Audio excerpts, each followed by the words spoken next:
So I recently had this comment on one of my videos on YouTube, and this is a question I often hear or see on social media, and so I thought, let's address this. Why am I not hearing back from cold pitch emails? Now, if this is something that you've also experienced, buckle up because today's video is all about why you're not hearing back when you send a cold pitch email. And make sure you stay right until the end of the video because I'm going to give you 6 questions you need to tick off and make sure you're asking yourself before you send a single cold pitch email.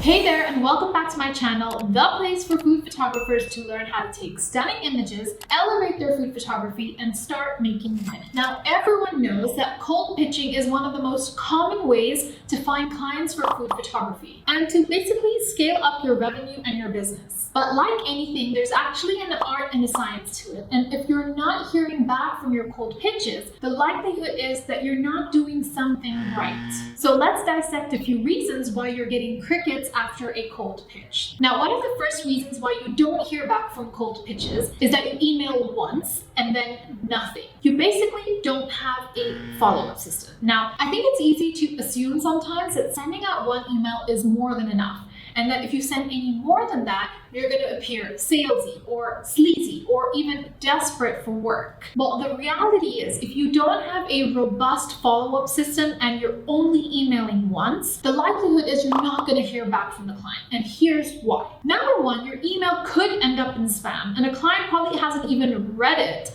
And if that's the case and you don't have a follow-up system, then you're never going to hear back from that client. Number two, market research has found that it can take anywhere between 6 to 20 touch points before you actually even get business with a client. So that means the client needs to have heard from you or seen you or met with you or interacted with you at least 6 to 20 times before they're going to give you any money or work with you. So if you've just sent one email and you don't have a follow-up system, then it's no wonder you're not hearing back. So ensure you have a proper system when you're sending these cold pitch emails.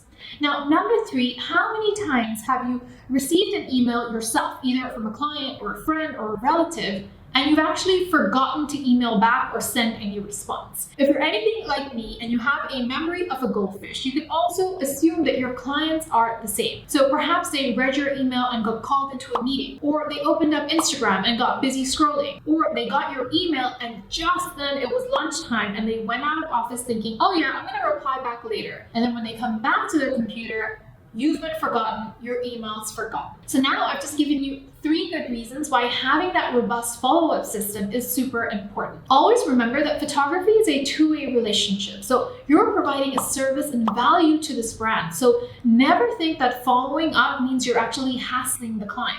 Ensure that you have a very systematic approach to follow up a cold pitch email, and you'll find that once you do have this, the chances of actually hearing back from a client are much, much higher. Okay, let's move on to the second reason why you're not hearing back from cold pitches.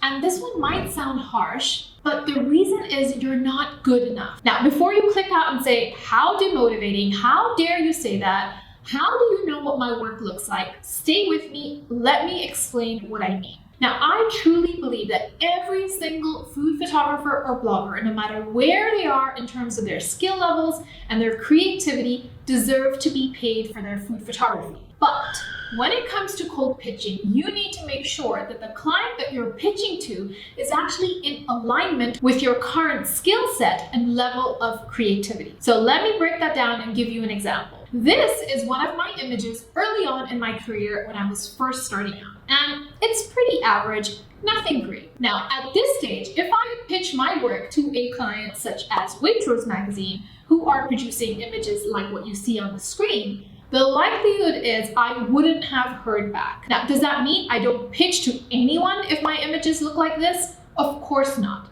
But what you want to ensure is that there's a good level of alignment between your skill levels and who you're pitching to. So in fact, in my example, I did end up pitching to Waitrose magazine, and a few years later, I ended up working for them. They're actually one of my clients. But I only did so when I felt like the images I was producing was in good alignment with what I saw being published in the magazine. Now, if you're not sure where you stand in terms of your skill levels, your creativity as a food photographer, how much you should be charging, then I'm actually going to put details of my free masterclass where I discuss this exact same subject and I go through 4 stages of a food photographer's journey based on creativity, skill level, and how much they should be getting paid at each phase. I also dive deep into my own cold pitch process with the exact steps I take every time I reach out to a new client, and also other marketing techniques I'm using besides cold pitching to scale my own food photography business. So if this is something that you're interested in learning about, then make sure you sign up to the waitlist for this free masterclass. I've linked it in the comment box below so you can get access to it when it opens up again.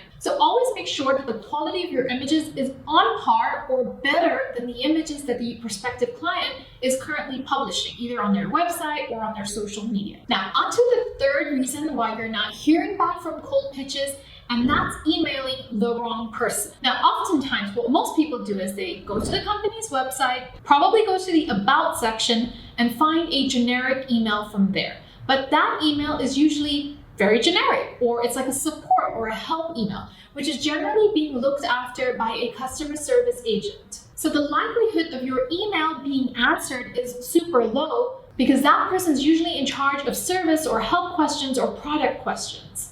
You need to be very specific about who you're sending your cold pitch emails to. A generic info or help or support email isn't going to cut the mustard here, so you really want to do some investigation and find out who the relevant contact person is who deals with marketing and food photography in general before sending that email. So that was a really quick tip, but a mighty important one. So now let's get to the 6 questions that I spoke about earlier. Now, before you hit that send button on any cold pitch email, here are some questions I want you to ask yourself. Number 1, is the level of your food photography in alignment with the client you're pitching to? Number 2, are you emailing somebody very specific who's going to be in charge of marketing? Number 3, are your emails personalized for the brand that you're sending the email to? Number 4, are you showing the brand in your email exactly what value you're going to be bringing to the table? Number 5, are you conveying why you're the best person for the job and not anybody else? And number 6, does your cold pitch email have a specific call to action at the end? Now, it takes time and practice to get a high converting pitch email going,